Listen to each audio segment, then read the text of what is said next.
Echo Spot fills a hole in Amazon's Alexa lineup that I didn't even know was there. With no less than 6 smart speakers, plus a variety of tablets and apps, I thought Amazon had its bases more than covered. There are Alexa options to handle every room, budget, and situation in need of a smart speaker. And if you can't find something in Amazon's staple, you can choose from a bevy of third-party Alexa-compatible devices.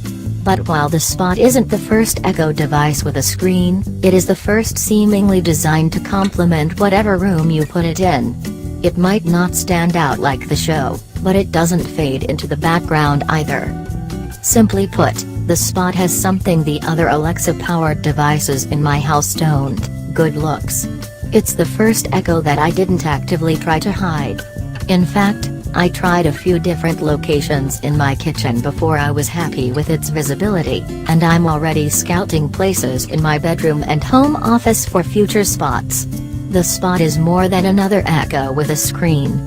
It's a new experience and a new direction for the platform. It just might be the device that puts Alexa out of reach of Siri and Google Assistant.